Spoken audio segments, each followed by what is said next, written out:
आपको कलश स्थापना की विधि बताने जा रहा हूँ और ये पूजा का बहुत महत्वपूर्ण अंग है।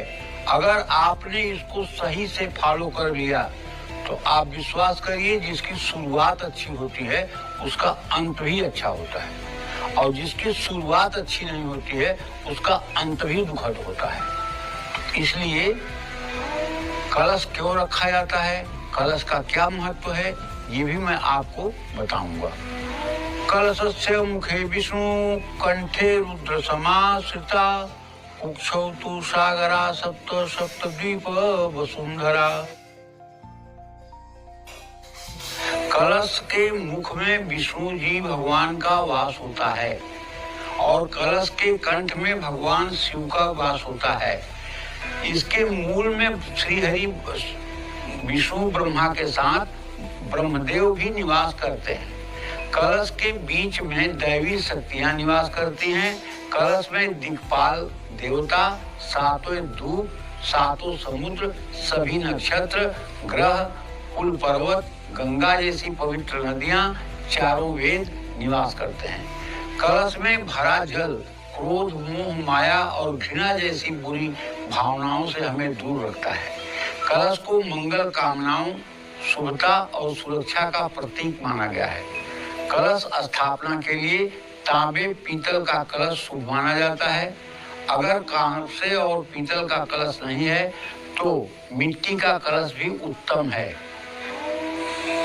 सबसे पहले कलश के नीचे जौ बोया जाता है, तो उसे आप पहले से ही भिगा करके 24 घंटे पहले आज से ही रख दें और कल सुबह होने के पहले उसको निकाल करके पानी से छान करके रख दें और बालू और मिट्टी में उस मतलब की जौ को मिला करके या सप्तधान्य को मिला करके उसकी एक गोलाकार ढेरी बनाएं वृत्ताकार, जिसमें कलश स्थापित हो।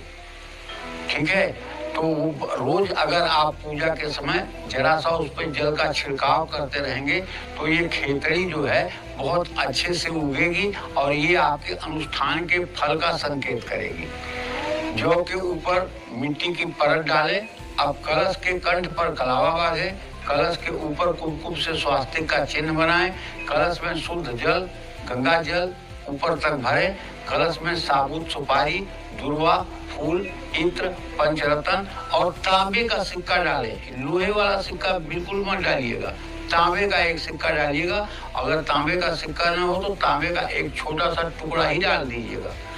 कलश में, कलश के ऊपर, उसके मुंह पर अशोक, आम के 5 पत्ते रखें। ऐसा रखें कि उसके ऊपर मिट्टी का करवा चावल में भर करके रखा जा सके।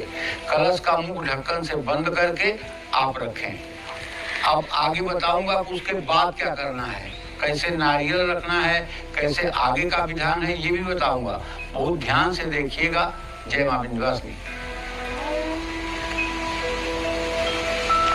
पंडित जी, यहाँ पर मैं आपको रोकना चाहूंगी और ये जानना चाहूंगी कि आप कलश स्थापना विधि बता रहे थे। जाहिर है इस पर नारियल भी चढ़ाया जाता है, नारियल भी रखा जाता है। मैं ये जानना चाहती हूँ कि नवरात्रि की पूजा में कितने नारियल स्थापित करने चाहिए, 1, 2 या फिर इस कलश के ऊपर सिर्फ एक ही नारियल बहुत है? देखो, ऐसा है, कलश पर पहली बात तो ये कि कैसे नारियल रखा जाना चाहिए यही बताना मेन है। जो आजकल टेलीविजन का जमाना है और टीवी को देख करके बहुत लोग उसको फॉलो करते हैं, तो टीवी में जो कलश दिखाई देता है उसमें नारियल खड़ा करके दिखाई देता है और नारियल का मुख माने वो डंठी से जहाँ से जुड़ा होता है वो ऊपर की तरफ होता है। ये बड़ा ही नुकसानदायक है।